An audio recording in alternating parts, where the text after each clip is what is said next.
And I think what's really especially interesting is just kind of how different of approaches each of these publishing houses takes to curation, to marketing, to sales, to branding and all the rest. And but even though we have a lot of differences, there's also a lot of similarities of we all care deeply about indie comics. We're at a festival like this that is not a San Diego Comic-Con or a ReedPop event. And we're also facing a lot of the similar challenges that are affecting the comics industry overall. And I hope we can have a fun, lively conversation. And we've got a couple of questions prepared. And then if we've got time, we'll open it up for questions at the end. But I want to introduce my fellow panelists. Or actually, I'll just let y'all introduce yourselves. Well, I'll just do names real quick. We got Bill Campbell from Rosarium Publishing right over here. Then we've got Sean from DSTLRY filling in for Chip, who unfortunately could not make it. And then we've got Eric Reynolds from Fantagraphics over at the very end. So thank you all for being here. Thank you all for being here. And now I guess we're just going to get into some topics of conversation that I hope can be pleasant and interesting. So. But yeah, to start things off, can you tell us a little bit about your publishing house and what makes it unique? And I guess we could start with you. Okay, thanks. Wait, I thought, yeah, you can hear me, right? I mean, you can hear me without this. But anyway, I'm Bill Campbell. It's Rosarium Publishing. We do comics and science fiction, focus mainly on brown folks, and we publish people from all around the world. So you've got, you literally got the world at the table. Like, this is like a short table for us, but you get like Uganda, Guyana, Norway. Yeah, just our tagline is introducing the world to itself. And if you looked at our catalog, like literally, whoever you are, you're in Rosarium, basically. My name's Sean. I'm the marketing director and the editor at DSTLRY. Essentially what we're trying to do, and hopefully what we've accomplished, is providing the next evolution of creator-owned comics.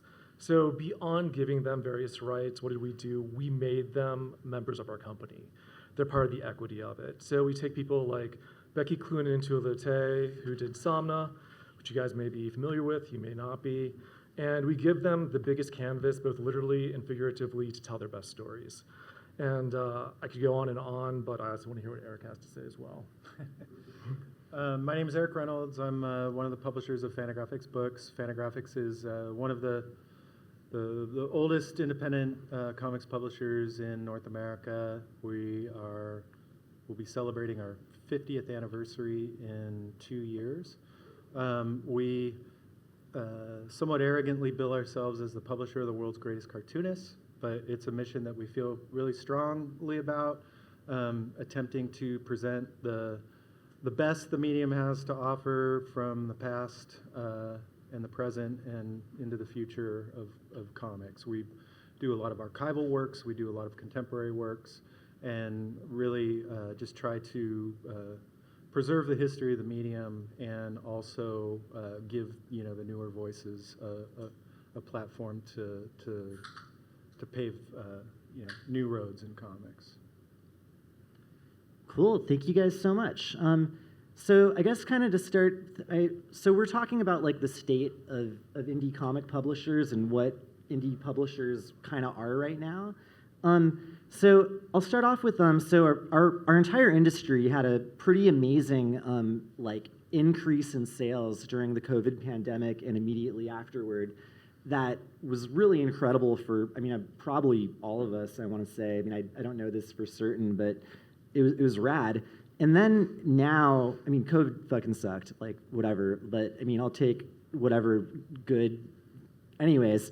But now we're kind of facing a rather scary slump industry-wide where mainstream publishers and indie publishers alike are overwhelmingly talking about like declines in sales and having a lot of trouble just keeping things moving. And I kind of want to ask, like, how do you see your corner of the indie publishing landscape now? What are some of the challenges? And then what are some of the more exciting opportunities that you're hopeful about that are kind of unique to the moment? We can start with Eric this time to kind of ping pong back in the other direction? You know, independent publishing is, I think, always been a struggle. It's publishing is pretty hard. It's low margins, and I think the pandemic bubble that we experienced, you know, was really an aberration of sorts. And over the last couple of years, it's kind of settled back into kind of pre-pandemic levels. The encouraging thing is there's great work being produced, and there is still a really healthy infrastructure for comics, whether it's, you know, independent bookstores, libraries, academic studies. Comics aren't going anywhere. There are a lot of practical struggles in the marketplace, I think, particularly for publishers of adult literate comics. The proliferation of manga and YA has been absolutely phenomenal in terms of getting just more people reading comics, and that's a wonderful thing. But on a practical level, on the shelves in graphic novel sections in bookstores, it squeezed out some of the more adult material in a way that just makes it harder, but it's always been hard in that regard. I mean, finding graphic novels in independent bookstores outside of traditional comic book shops was almost non-existent even 25 years ago. So it's, you know, it's this constant thing where you're sort of striving to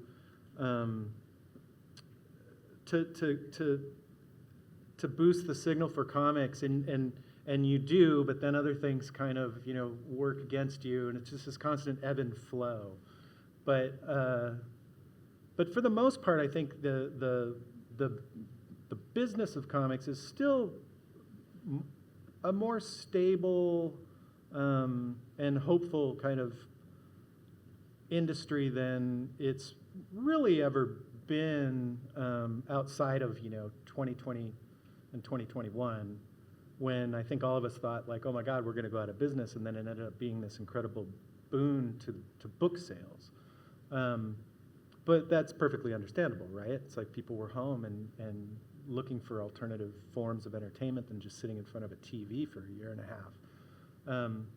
So we're adjusting to that, but, you know. Yeah, like book sales and video games were like the two industries that skyrocketed during the pandemic and did fantastic while everyone else was terrified and eating shit. So, a quick follow-up question. You mentioned that even though we've got so many more people reading comics, like manga, and I'm sure also like the internet and Webtoon and Tumblr and Instagram and all that, that you're finding that it's kind of a double-edged sword where it's also crowding out adult, the kind of comics that Fantagraphics publishes. Do you feel like on the whole, like, is there a benefit from more people reading comics that you're also seeing a reward from, or like, because it's crowding, it kind of hurts it more, or like how do you see that on the balance? Or Well, I think in terms of just a global readership, it's a great thing. Just more people reading comic books, more younger people reading comic books who may grow up to read more adult comic books.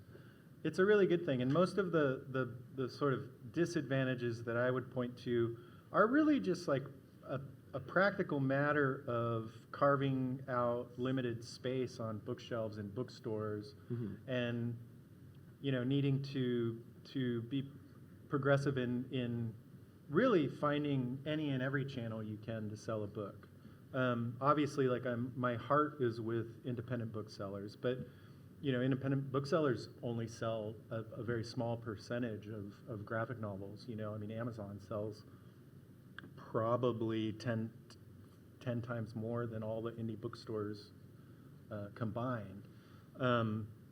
And, you know, that's a whole nother subject, but I see it as just a practical, like, matter of, like, signal to noise, you know? Totally.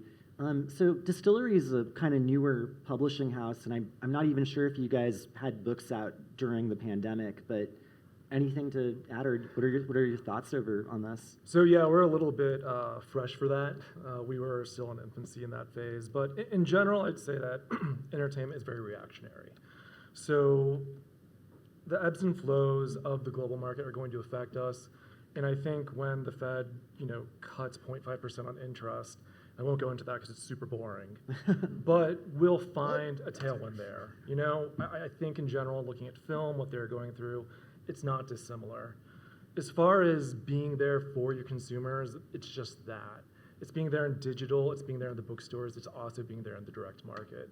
So knowing that you have folks in Alaska who may have an internet connection, but they may not be able to go to a store, make sure you have a digital version on your site that's very accessible for them to dive into. I think it really is that easy, but it's also just making sure, you know, DC Comics doing their compendiums and their digest size. That's ingenious. That fits their consumers where they are now. So we're always just trying to look for it, to look and see that we have, you know, a mass market version, a deluxe version, and a DTC version to make sure that everybody's met on that level. Yeah, and just context of what Sean was just talking about, DC has been publishing these like smaller sized, more affordable editions of some of their like more popular graphic novels that are like kind of emulating like manga or, I mean, I think they're literally copying a European publisher that was very successful with these more accessible, easier to put in your pocket and lower price point collections. And DTC means direct to customer, so, or consumer. Sorry, I'm in marketing. Yeah, you got this. Bill, what do you think? Yeah, well, the pandemic was interesting because I quit my job literally 2 months before, so I was driving Lyft for a while. So for us, like I don't know, like the pandemic was more of like a boon for backlist stuff.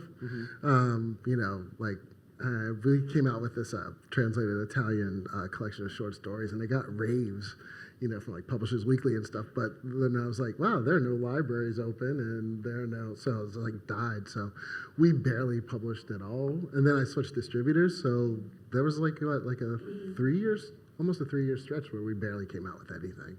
But yeah, the back catalog was great. I mean, as far as what we do, I don't really pay attention to all that stuff because you know, when I started back in 2013, when I was talking to like libraries and bookstores and all that stuff, nobody gave two shits about diversity. Nobody gave two shits about science fiction or comics. So as boomers started retiring, so like I see like this total shift. And so for us, like whatever the trends are, doesn't really affect me. It's more along the lines of people realizing that 93% of the human population is brown and that half this country is brown. And that's just kind of really, as it starts to sink more in, and mainly because you know, a lot of it has to do with me just constantly screaming that. Yeah, just everything just has picked up more and more and more. Because like, yeah, when I started off, like people were just like I remember going to, I think it was like Book Expo, and you could like literally, like they couldn't even do a diversity pavilion. There was like there's like 10,000 people there, and like 5 of them were brown. Like we could have had like a diversity stool. So and now, you know, you see like, especially libraries are going like, they finally realize like most of their patrons are brown, so they're like, who, you? And then, you know, we have all the starred reviews and all that stuff, so they're like, ooh, who are you, you know? Yeah, so it's a completely different reality that I live in. Totally. No, I was talking to Ben Passmore yesterday about how when he was trying to get his comics into comic shops himself that he had self-published, the comic store owners would be like, you made this? Like they assumed that they were stolen. Oh my goodness. There was Diamond. Yeah, we all know. But there's when we came out with John Jennings' Blue Hand Mojo, they literally told me there was no market for his work while he was literally #1 on the New York Times bestseller list. So like I was dealing with a whole world where you're just like, it doesn't matter what I do, nobody's going to pay attention to me. So, you know, I kind of like act accordingly. I really want to optimistically have hope for humanity and ask if it's getting better, but I'm also kind of afraid of the answer to the question. I think it's getting better, but it has more to do with demographic shifts than cultural attitudes. Yeah, I guess like, I mean, there's an inherent, like the people who have the luxury of being able to spend a year or two making a graphic novel have some kind of wealth and stability, and the people who have that have the resources to tell the stories that shape our culture. And there are racial disparities of who has that generational Most wealth. of my artists are professors. Mm. Yeah, Yeah. you know. So, cool. Well, we did talk. I appreciated, Eric and Sean, both of you guys touched on distribution as being a really key point of our previous question. And Bill, you just mentioned changing distributors. I've noticed that our publishing. Oh, I didn't introduce myself. I was wondering about that. This is one of my first time moderating. Thank you for being here. But yeah, my name is Avi. I'm the publisher at Silver Sprocket. Yes, I will. I'm gonna let these young bucks have the center stage while no, I'm kidding. Like we definitely could not be here with all of the especially Fantagraphics and Drawn and Quarterly have been so kind to us and put up with all of our bullshit and save us, like literally save our lives at conventions countless times.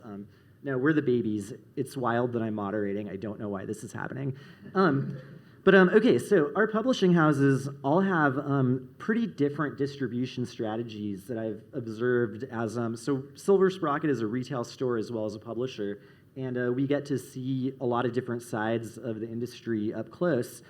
And I'm kind of curious, like, how your different distribution strategies fit into both where you're trying to sell comics and also what you're hoping or finding to be financially sustainable in what's a very difficult industry. For example, from Fantagraphics being distributed by Norton, which is a distributor that is, correct me if I'm wrong, but I believe they're like known for their for libraries and academic libraries and schools primarily. And then meanwhile, DSTLRY just went all in exclusive with Diamond, which is baffling to me because we won't order from Diamond, and for us to get a Diamond book, it has to be in stock at Ingram, which Diamond is very bad at doing, and the discounts suck. And I'm just like, I would love to know what you're thinking. Yeah. And then Rosarium, I'd love to hear about the shift in distribution, what you learned, what people could be aware of from all that. So let's start with Bill on this one, or if you don't want to, you can pass it. Yeah, I mean, fuck it. I'm the black guy here. So, it's like a completely different world for me. Mm-hmm. Yeah, as I was telling Liz at Street Noise, I was like, well, when you do it, it's diversity. When I do it, it's self-determination. And it's treated completely differently. So it's like, yeah, like most of our stuff is taught in universities, and people are like, oh, no, this isn't any good. And you're like, I got you. So for us, like, I think like distribution's always been kind of interesting because things don't respond the way that they would for anybody else at this table. So, like when I was like, I got that big interview with Publishing Perspectives, which is like this huge international deal. It's like crickets, So for us, it's just like a black and an immigrant story. You get in where you fit in, right? So you have this tool at your disposal that may or may not work for you, but you just have to kind of make it make do. Yeah, you know what I mean? So like when something happens for you, like it just doesn't happen for us. So you just have to, find your audience in more ways. Like I just actually got a report from Consortium where the sales reps are like, yeah, I just don't understand why people aren't interested in this. Like, look at all this stuff. And you're just like, yeah, well, I can tell you. But, whatever. I've been in this country for a very long time. I was born here and stuff, so I've had a half century of dealing with this. So it's completely different. But I would say, because we're with Consortium, so that like puts you like all around the world basically, and then there are little problem pockets, and then like we kind of deal with Diamond, like we'll get in Diamond previews, but yeah, the discount is so horrible. I'm kind of like, please do not order this book, like from them, and I was kind of hoping that when things broke up there for a minute that they were going to loosen up, but they kind of didn't.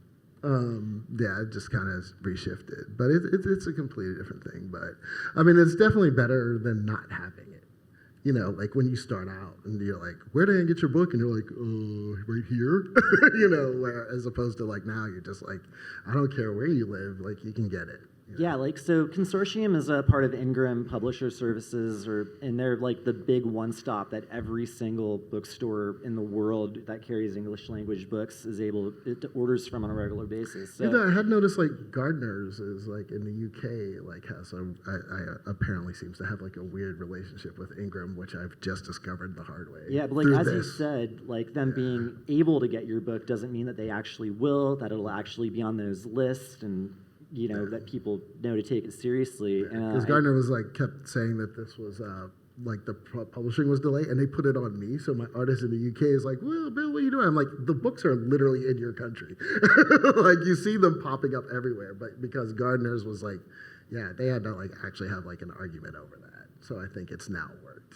But yeah.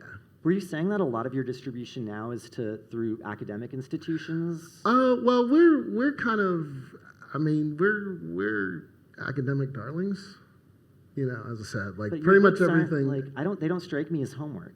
Like, I mean, I guess. I'm sorry. This is kind of inside baseball. Sorry. I will tell you this. I personally write in layers, and a lot of the things that we do are layered. Mm-hmm. So you can read something, and then like if you know that this is like a lot deeper. So you know, academics kind of like that stuff. So you think you're reading like a voodoo western, but you're reading about like the history of Christianity versus indigenous religions. You know what I mean? Like it's all, you know, like so yeah. So we're academic darlings. So like we definitely have a lot of exposure there, and libraries are picking up more and more and more. Like libraries have always liked us, but it's been a matter of like them meeting us, you know. But now we kind of have a rep. Definitely. Thank you.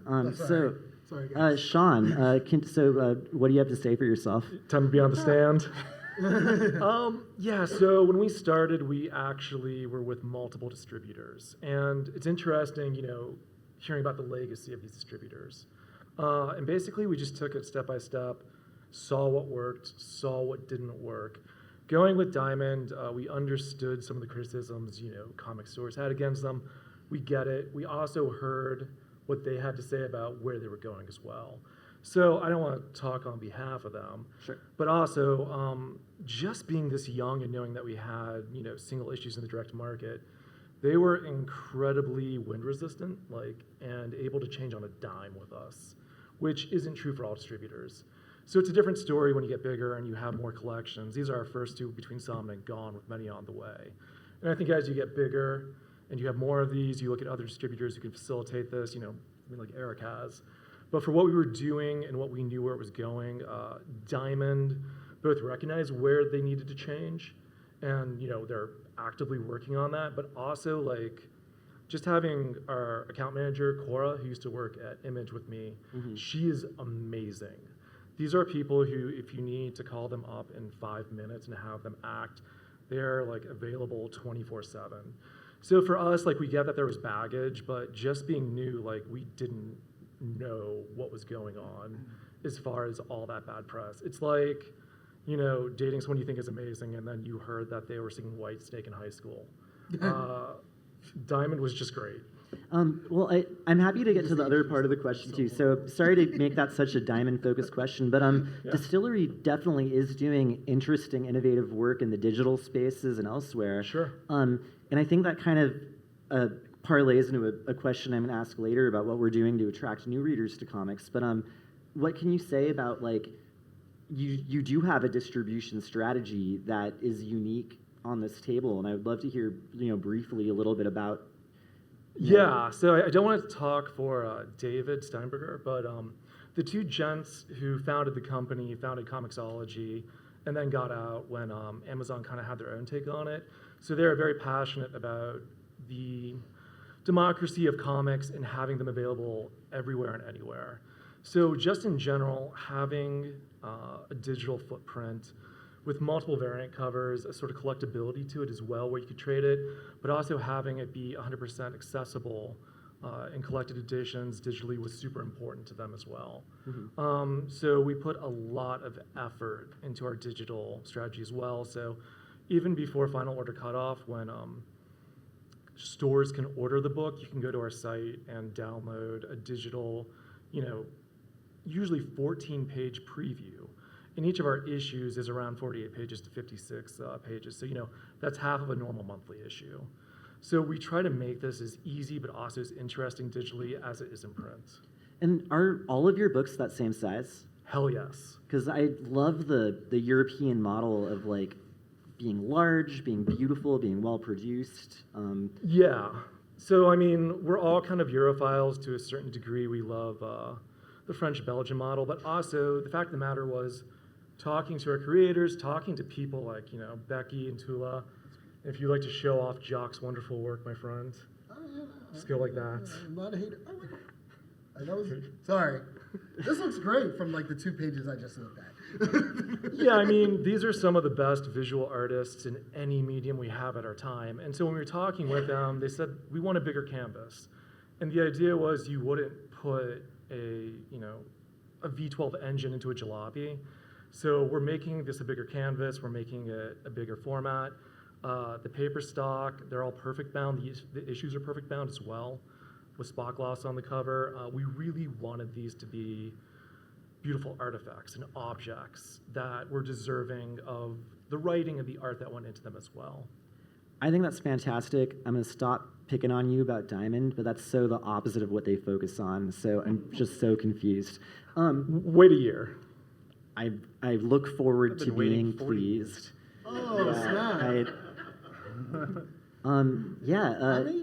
Diamond should have a friend. There you go. We've all tried to be their No, friends so hard. I think we're using Diamond. It's not about Diamond specifically. The history of the direct market is what's called the collective of comic book specialty shops that the American comic book industry it's been primarily the only distribution outlet for comic books in America from probably the late 70s up until the end of the 20th century. And whether it's Diamond, whether it's other distributors who've gone out of business like Capital, whether it's Lunar now,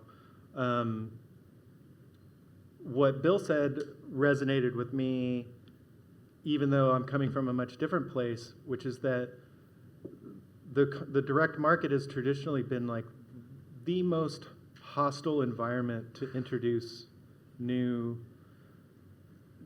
innovative work, new voices, new formats. It's been, Fantagraphics is old enough that when we first started publishing, we were primarily a comic book publisher, but then pretty early on, by the early 80s, we started publishing collected editions. And these distributors that we're kind of poking fun at is not without reason, because they have a long history of being resistant to the kinds of stuff that we thought of as the good stuff. Innovative work that could bring in new readers that weren't just the usual kind of fanboy bullshit at the time. It was almost primarily superheroes. We didn't publish any superheroes. We didn't want to publish any superheroes. We wanted to publish work that wouldn't appeal to the types of people that only wanted to read superheroes. And you would think a comics distributor would welcome that and welcome, an opportunity to bring new customers into the store. But historically, they have absolutely not been. And so we're pointing a finger at Diamond because they're sort of the biggest game in town, but and they've been around the longest. But it's not exclusive to them. It's been a very difficult environment for publishers who don't want to just follow the typical trends to gain any traction in the marketplace. For Fantagraphics, we, all the way back to probably the mid-1980s, we saw an audience for our work in general trade bookstores. And we were constantly trying to find a way to get our books out into that distribution network. And it really wasn't until about 2000, 2001 when you finally started to have this critical mass of good literate work for adults in comics form, going with things like Mouse and Joe Sacco's Palestine, the works of the Hernandez brothers. You had Ghost World by Dan Clowes. You had Ben Catchor doing his Julius Knipple books. Charles Burns was doing Black Hole. You started to see this critical mass of stuff that started to gain some traction in the media, and people from outside that typical comic book audience started paying attention. And even then, the distributors still could kind of give a shit. And that really hasn't changed that much. We work with W.W. Norton, as Avi mentioned, which is the oldest independent book distributor in North America. They've been around for 100 years. They're 100% employee-owned. They only distribute about a 10 or 12 publisher clients, including Fantagraphics, and we're the only comics publisher. They primarily distribute literary fiction, publishers like New Directions, very progressive, established literary house. And it was a revelation because suddenly we had a partner in not just getting our books into bookstores, but advocating for the work in a way that comic book distributors didn't do. They really aren't distributors in a proper way. They're just middlemen. They're historically a pretty myopic bunch that has not wanted to put any money or time into anything that they didn't know they couldn't immediately make money on. That's not to say that they can't do a good job for DSTLRY, and it's not to say that they don't have their advantages. We can continue to sell to them because they do have their advantages, and you can't leave any stone unturned. You have to take your book sales where you can get them. They buy non-returnable. They pay their bills on time. There are always, a few dozen to a couple of hundred really great comic book shops in this country that are trying to find that stuff and get it through them. But as far as really working to grow the marketplace, that has not been their strong suit, historically speaking. And that really hasn't changed in decades. And then they complain that they're dying. Yeah. That's just annoying. Yeah, anyway, I don't know where I was going with that. But, No, that was super interesting and kind of all over the place, similarly to how my question was. So it was exactly perfect. So yeah, but to that point of growing the marketplace, I mean, I feel like Silver Sprocket is lucky enough to work with distributors who truly see part of their business being not only providing really good service to their top selling publishers and keeping them on board, keeping their clients happy, but also wanting to actually nurture and support the next generation of publishers that are going to be coming up and hopefully continuing to exist and it being innovative and everything. I guess I'll kind of answer the question just for Silver Sprocket because I'm here and why the fuck not, but like, we sell to the book trade, which like includes Ingram. We do the comic book markets with like Diamond and Lunar, but a tremendous percentage of our sales are not even to bookstores because we sell to like plant stores and sex toy shops and tattoo shops and like a lot of like we're kind of doing our best to take the like old alternative comics being at head shops, but like I don't think a weed dispensary is really a lifestyle location now the way that it might have been back in the day. Well, there weren't weed dispensaries, but weed lifestyle shops. But I think a lot of more mainstream publishers really see their audiences as being, where do people buy comics now? Okay, let's sell to them with what's already being sold to them. And I think the 4 publishers represented on this table are really exciting for comics that appeal to a lot of people who don't really give a shit about Spider-Man or Batman. So, and people who do, because comics is a medium and not a genre. So, but yeah, I want to follow up question. So, growing the market is a thing that we're all kind of talking about. We would all be thrilled to just be everywhere that the comics market presently is, but we also know that we're not really all that represented by it in a holistic way. Mm-hmm. What are you doing to attract new readers to comics? I guess we could start with Eric and then bounce back this way. Well, you're trying to find innovative, diverse work that that's going to attract younger and either younger and or people who just haven't read comics because maybe they bring their own baggage to what they think a comic is. So you're kind of always trying to subvert that preconception of what comics are and or can be. And then as a publisher, you're also trying to just get the work out there, like you said, through virtually any network that you can.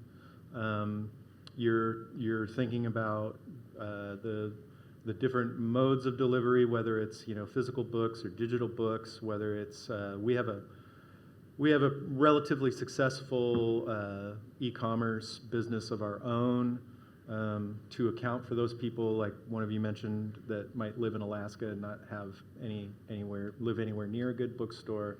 I mean, it's all of those things. You're trying to get a media attraction to the work. You're trying to get people to advocate for the work so that it's not just you. I mean, it's one thing for me to say, we publish the best comics in the world. It's another thing to have partners, whether it's distribution partners or sympathetic minds in the media, and get ways to try to get readers to talk about books more, so that there are actual conversations being had about why something is good, other than just the publisher telling you it's great, which anyone with a healthy amount of skepticism should take that with a grain of salt. So yeah, I don't know. Right on. Sean, what are you guys doing to get new people attracted to comics who might not know they like comics yet? Yeah, so I mean, I think this kind of engages the editor part of my brain. You can have three different sectors of this. You have like your established creators, like your Scott Snyders, your jocks, and they have their fans at the comic store. You have your people who are coming up who may not engage people in comic stores, and to me, that's Hamlet Machine. And speaking of sex stores, Hamlet Machine is a wildly popular online comic cartoonist who has probably never released a physical product in a comic store. We're absolutely working with them. They did stuff for Somna via covers and fan art, and that's for the next generation. And the third, for media recognition, is kind of the creators and storytellers who are comics storytellers who didn't know they were. Mm-hmm. And to me, those are folks like Pat McHale, the creator of Over the Garden Wall, who we recently announced Through the Boughs, which is our giant winter short story collection, and he's working with a bunch of folks like James Tynan. And it's just trying to get people like that involved in comics, bring in those feverish fandoms to show that sequential art is absolutely amazing. Are those people going to go into a comic store? I have no clue, but that's where you have to be kind of ubiquitous and universal. You have to say, if you go to DSTLRY, you can order that issue right there. You can buy it digitally. You can buy it on Amazon. So it's kind of that three-part tact to try to make sure that you are bringing in new voices and also new audiences as well. Thank you. For us, it's we're like a different model. So and we're a hybrid, right? So we do prose and we do comics. So then we kind of provide like that kind of mix. But also, it's like I'm a black guy who represents brown folks from around the world, and I'm a third culture kid within my own family because I'm half American and half Jamaican. So I'm used to grew up a lot and just have always been around a lot of immigrant spaces. So I always say like we're an anti-diversity publisher. Well, because diversity says we're people of color, where brown folks are 93% of humanity. So we're not of shit. We are the norm. So like all of a sudden, like you have people who see that and they go to the table. Like I've had people cry because they've never seen themselves portrayed that way. And also because I am that, I'm not trying to have you check a box. So they're like, oh, well, do you have something from here? I'm like, we don't work that way. Oh, so it's not just like, suddenly like you're race switched or gender switched or anything like that. You get to say whatever the hell you want because like I'm that guy who says whatever the hell he wants.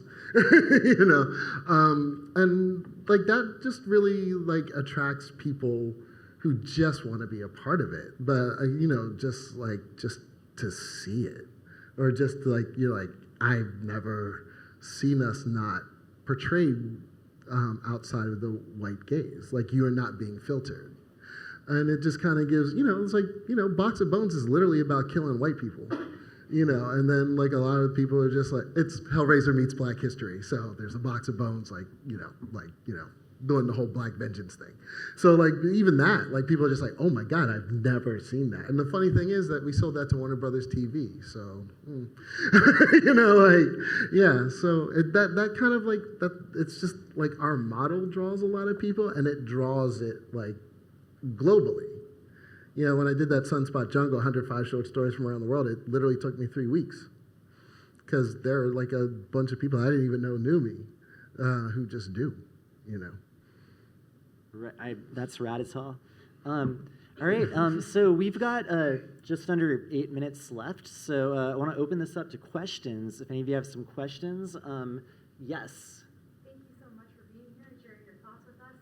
I'd like to know, in trying to honor comics and create a wonderful art object for readers, how do you mitigate the production costs and the printing costs of creating an incredible art object for readers?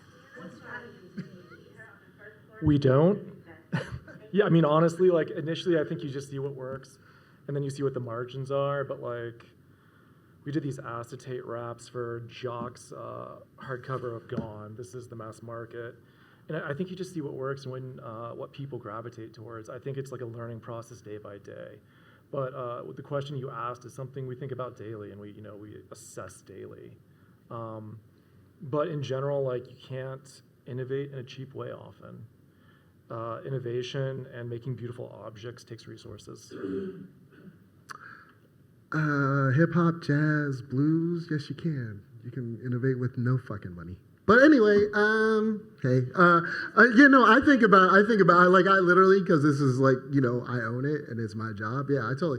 That's why it's like 6 by 9. Because once you go over 6 by 9, you increase your cost by like 30%, I think, right? Roughly. Yeah. So I just kind of do that. And also, like, the one thing that, like, we don't do China. So, like, we do transcontinental. But yeah, you can definitely innovate cheaply. Like, it's literally like the American way. But anyway. Yeah, I mean, with Silver Sprocket, we kind of figure that like people can read most of our comics online for free anyway. So we feel like if we're gonna actually spend the limited resources of Star Stuff to turn it into a book, we really want to make it worth owning and special. So, and it doesn't really cost that much more to go from like the most boring like printing technique to like having really nice paper and special effects and foils or embossments or whatever, and really pay attention to what you're doing and make it amazing. So, we only publish like 2 or 3 books a month, and we're able to really give each book that really focused time and energy to make it truly worth having take up space in your life in a tangible way. But, if someone doesn't want it, that's fine. Read it on fucking Hoopla and enjoy it, and we'll get paid, and that's still fantastic. Well, I agree with that. My general philosophy, and I'm not sure if, Irene, if I'm going to totally answer your question, because I was kind of... I could not concentrate on either message. If that was important, someone should tell us. But I always tell an author when we sign a book that it's my job to help them not only realize their vision of how they see a book, but also bring our own experience and expertise to help them even take it a step further. Because, and I really believe this, like, someone puts all the work into making a book, they have to live with that book for the rest of their lives. And I want them to be proud of it. And so I feel very strongly about just doing whatever that takes. That doesn't mean you don't also have business considerations to take into account. You don't want to indulge an author so much that it becomes detrimental to the author in terms of making a book that's so extravagant that it prices itself out of the market or whatever. But that's like our job, to kind of help them thread that needle. And so I always sort of start with, the sky's the limit, and see how that works, see how it all breaks down cost-wise, and then dial it in to making something. Because I figure if I believe in the author's vision in making the book, and I can help them realize that so that they hold something in their hand that they're proud of, that will translate to the audience that it's, that it's intended to. And I have no idea if that answers your question even remotely. Yeah. Cool, thank you. All right, we've got time for one more question, so right over here. So a question about sort of the independent bookstores. I mean, you're saying how a lot of the sales have been through Amazon, like challenges in comic book stores. But I notice when I go to like those like Strand or Valley Jackson, like there's bigger, more prominent comic sections. A lot of the hardcovers and things where people who might not even know they wanted comic books are seeing that. But is that increasing enough to offset? Like you're only going to get it online if you're looking for it. Whereas there you could discover it. You walk in there, you browse. Is that anecdotally? It looks like it's increasing to me. But are you guys seeing that avenue increasing? I can say on a real practical level, even though the bubble kind of burst from the height of the pandemic, and that there are things that have trended downward, including Amazon's interest in selling books. Independent bookstores have actually done very well over the last couple of years. Sean Watkins is in the library. Please come to the third floor reference desk. Again, if Sean Watkins is in the Sorry, guys. Thank you. Just to bounce off that, I think we live in a very digital age, and like I remember I was talking to a kid, and I worked for another publisher that worked with musicians. He was like, "That's so cool," and I was like, "Oh, great. Well, do you read comics?" He's like, "No." I'm like, "All right. Well, what do you read?" He's like, "I categorically do not read." And I think we were living in this era where we had these generations that were glued to their phone, and we're finally seeing kind of the antibodies kick in, where they're craving tactile media. So we're seeing that reflected a little bit in the bookstore market, where we're seeing margins rising. So hopefully this continues and just kids discover how beautiful paper is. I mean, our demographic is like 25 to 40 is like our sweet spot. So, yeah, like, well, I mean, independent bookstores have the same thing like everybody else does, right? I mean, it's just like they have to pay their rent. So, there's only like so many spots that, I mean, there are only a limited amount of stores that are like receptive to like, say, like newer folks like us, because they have to pay their rent. So like, if you're talking on the science fiction side, right, they're going to stock like Stephen King or something before they like, support us. But I mean, we definitely like, I can definitely see like there's a core. And then, I've started doing like retail shows now, and like you can kind of see like those kinds of things. But they have like these micro decisions that make sense that kind of have like macro effects, and a lot of it just has to be like they're definitely favor more established people first. Like now because we're like John Jennings because of Abrams, like now.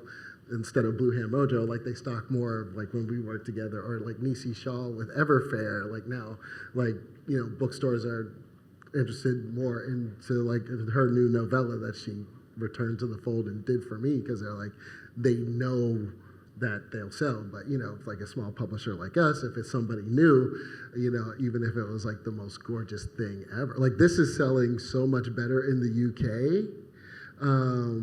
Like it's Guyanese horror, right?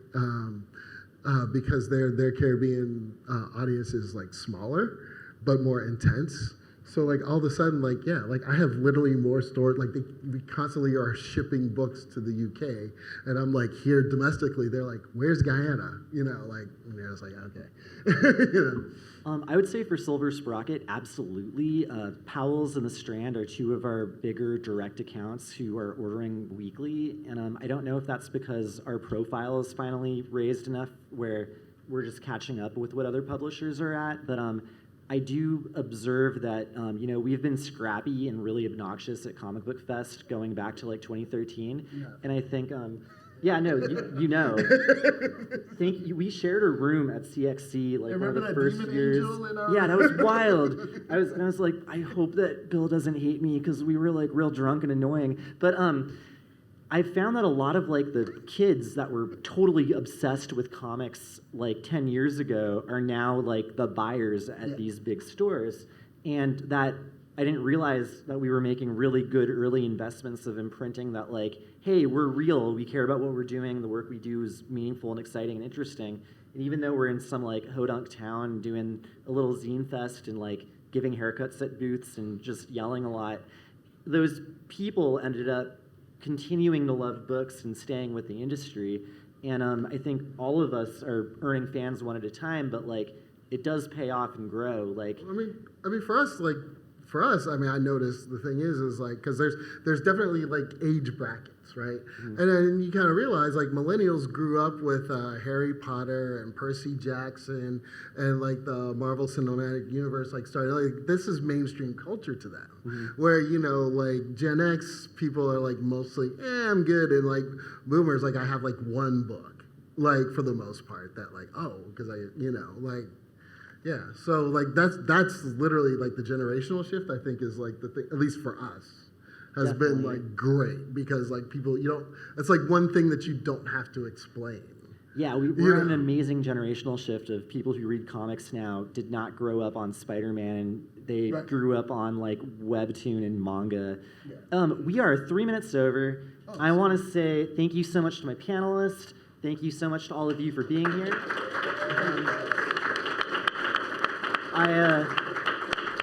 I would be remiss if, I think all of us are tabling upstairs, right? Yeah. Except for Distillery. So if you want to Sorry. read a Distillery book, go on Amazon. If you want to read any, no, I'm kidding. Find your local comic book shop that still orders from Diamond for some reason. The rest of us are all upstairs on the exhibitor floor. And I'm at the big window to the right, so if you like right that the spinning wheel is, I'm right next to that. and we would all love to keep talking to you about all this stuff. It's all we talk about all day, forever. So thank you again.